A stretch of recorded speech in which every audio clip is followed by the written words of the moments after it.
Hello and welcome to Wake Up and Smell the Mic S&P 500 review for Monday, April 10th, 2023. It's now the 9th.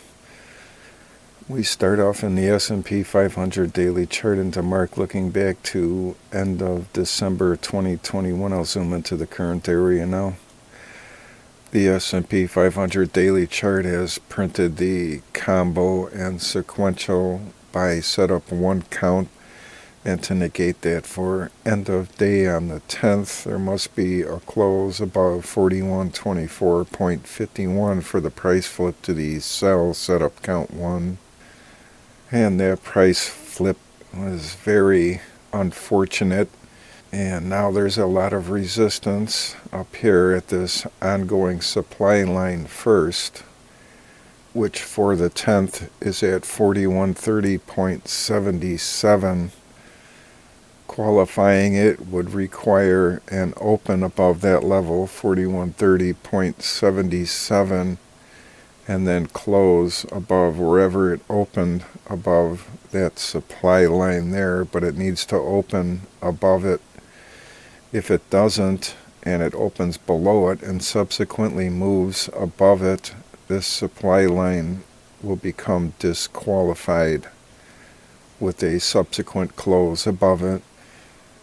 And then above that supply line, there's the disqualified by TDST level, and then a downtrend line, and price could get through that for Monday the 10th and tag this 50% qualified and confirmed propulsion exhaustion up, which it would be an indication of more continued upside, but I will be more skeptical than ever now that we have had the price flip to the buy setup count one, and the sell setup count will have to start all over again. And then above that is an ongoing supply line at that level, and a close above that level will qualify that ongoing supply line. Get past that supply line. If somehow this coming week this buy TDST level becomes qualified and confirmed, I will be looking at this uptrend in a different light. And then it's off to the qualified supply projections after that. Here's the first one. And then the last one here, that's within a stone's throw of the relative retracement disqualified up to. Looks like we lost a supply projection on a qualified supply line cancellation. We won't get into that, so we'll just take it as it is with these two pretty close to the relative retracement disqualified up to. And actually I'm glad to see it go away, because it was down here somewhere right after this ongoing supply line, and that would have been a target for a supply dump. So now the supply dump targets are up here. To the downside is the trend factor disqualified one. A close below that level will qualify it. The ongoing demand line for the 10th will be at 40.2207, and a close below that will qualify that level also. It has to go through the 42.33 conversion line level first to get at these trend factor down one and ongoing demand line. The NYHILO to SPX ratio looking back 60 years or so. I'll zoom into this current area now. Zoomed in, we can see that value had a double top here around 4.0, and then growth and tech especially led the last few weeks or so to the downside here, which means they're dominating over value. And I suppose there's plenty of room to run down to zero, but that would be the first time I've ever seen a ratio go to zero. We'll check in on the high-low indexes, starting with the NDXHILO NASDAQ 100. You can see up in the upper right-hand corner here that the index NDXHILO itself is rolling over and heading down. And in the thumbnail, maybe a clearer view of the 5 EMA starting to roll over, but it has a long way to go still and still can correct itself and keep heading up, I would say. The ROC 12 is plummeting a bit there. It's at 120.75, still a long way away from zero. And the NDXHILO short-term KST is continuing to roll over. It's still above zero, but has crossed below its signal line. Intermediate term KST is headed straight up. It's right above zero after crossing its signal line there. And the long-term KST is starting to roll back up towards the upside. It's still well below its signal line. But between the intermediate term KST and long-term KST, I'd say in the long term we're headed up.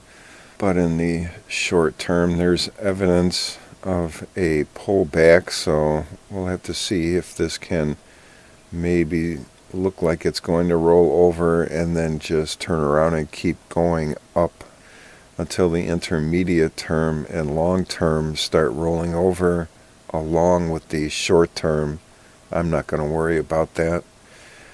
And the NASDAQ composite itself, NASDAQ high-low, looks a lot better than the NDX.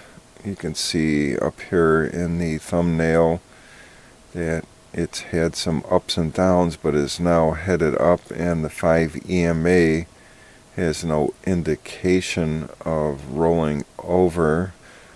However, the 5 EMA and the 10 EMA are still underneath their 21 EMA, which looks like it wants to head back up after a downdraft here, along with the other two.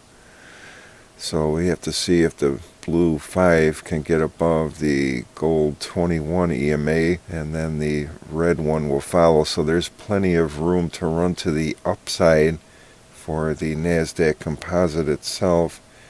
Its ROC 12 looks pretty good.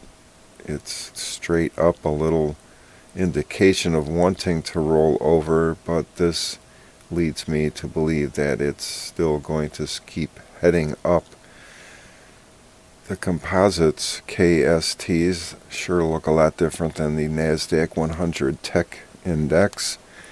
The short term is looking okay. It's got a little bend to the right, but I'm not going to worry about that right now. And it's well above zero and well above its signal line, which had a crossover to the upside well below zero. Same thing with the intermediate term KST. It just crossed above its signal line well below zero. This has to get above zero and we'll have more upside. And the long-term KST still shows no indication of rolling back up to the upside. It is above zero. And the New York high-low, which, as we all should know, contains everything in the NASDAQ composite and the NASDAQ 100 Tech Index. So this is a representation of everything, and its high-low index is headed straight up. Its blue 5 EMA did cross above the yellow or gold 21 EMA, and it looks like the red 10 EMA is about to cross above the 21 EMA. So overall, the entire market is looking pretty good there. And its ROC 12 has absolutely no indication of rolling over to the downside. And the New York high-low KST for the short term shows it doing pretty good there. Above zero, straight up, a little bit of an indication of wanting to turn right a little bit. intermediate term KST, similar to the NASDAQ composite, below zero, above its signal line, needs to get above zero. And the KST for the long term is pointed straight down, sort of, or just headed down, and shows really no indication of rolling over to the upside, and it's above zero. So this was very similar to the NASDAQ composite, except that this one looks a lot better down here with the EMAs, and that's what counts. The S&P 500 support and resistance levels big board chart shows there is no gray area, and price in the pre-market hours at 6:22 a.m. on the 10th is 4102. So to the upside is this daily ongoing supply line, 4130, the disqualified by TDST and R2. And to the downside is a long way away also. Baseline 26 bars back concerning the lagging line, S1, and the daily horizontal support from 0407-2021.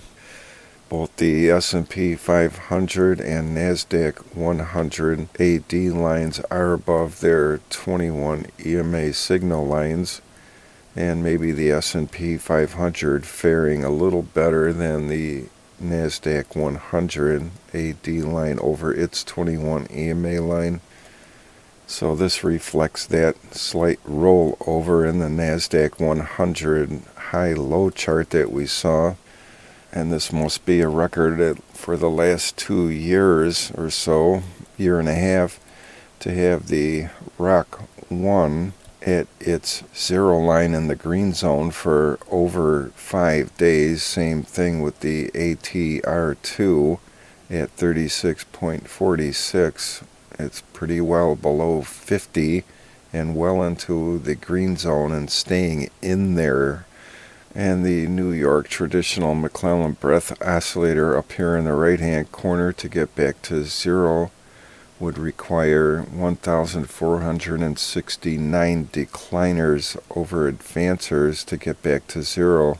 So I would say that the most important thing to watch for today to happen would be if this daily ongoing supply line at 4130.77, if price can open above that level for today on the 10th and close above that level and above where it opened above this level, then that would be a good sign, as that would become qualified.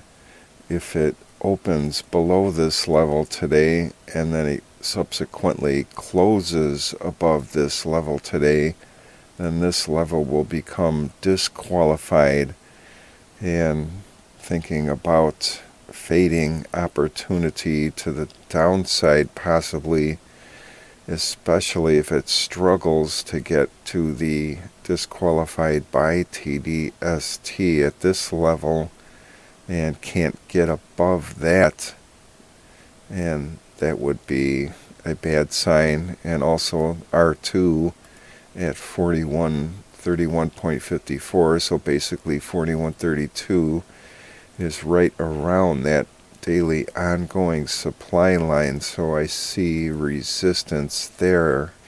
And the price to earnings ratios are creeping up a bit. Last week the S&P 500 12-month forward PE ratio was 18.15 times forward earnings, and now it's 18.54 up here in the right corner again. And the trailing 12-month PE went up a little bit too. Last week it was 18.06 times, and now it's 18.12. So they're both at the historically high levels, and actually a little above that average of historically high levels. Have a great day.